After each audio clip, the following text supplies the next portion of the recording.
हरे कृष्ण दोस्तों, स्वागत है आप सबका मेरे चैनल डे मेरा एजुकेशन पर।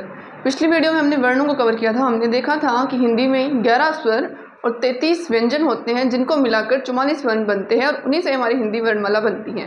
तो आगे हम देखेंगे उन वर्णों का उच्चारण स्थान क्या है। तो चलिए बिना किसी देर के हम इसको शुरू करते हैं। सबसे पहले आता है ए, आ, कै वर्ग और विसर्ग, जिनकी जो उच्चारण स्थान होता है वो कंठ, कोमल, तालु होता है। इन वर्णों की ध्वनि को कंठ्य कहा जाता है।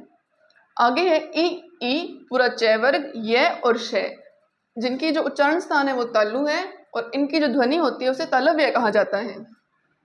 आगे है री, पूरा टे वर्ग, रे और श, इनका जो उच्चारण स्थान है वो मूर्धा है और इनसे जो ध्वनि उत्पन्न होती है उसे मूर्धन्य कहा जाता है। आगे है लृ, तय वर्ग, लय और से, इनसे जो उच्चारण स्थान है वो दंत है और इनसे जो ध्वनि उत्पन्न होती है उसे दंत्य कहा जाता है। उ, पै वर्ग पूरा, इनकी जो उच्चारण स्थान है वो ओष्ठ है और इनसे जो ध्वनि उत्पन्न होती है उन्हें कहा जाता है ओष्ठ्य।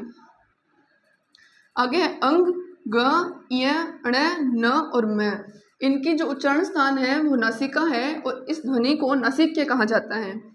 ए और ऐ का उच्चारण स्थान कंठ तालु है और इनकी ध्वनि को कंठ तालव्य कहा जाता है। ओ और औ का उच्चारण स्थान कंठ ओष्ठ है और इन्हें कंठोष्ठ कहा जाता है। व का जो उच्चारण स्थान है वो दंत ओष्ठ है और इससे ध्वनि उत्पन्न हो रही है उसे दंतोष्ठ कहा जाता है। लास्ट में बच गया है, जिसका उच्चारण स्थान स्वरतंत्र है और ध्वनि को अलिजीवा कहा जाता है। अब एक चीज नोट करिए कि यहाँ कै वर्ग, च वर्ग, ट वर्ग, त वर्ग और पै वर्ग लिखा। अब इन सब का जो पंचम वर्ण है वो इन सब में भी आ रहा है, ये देखिए।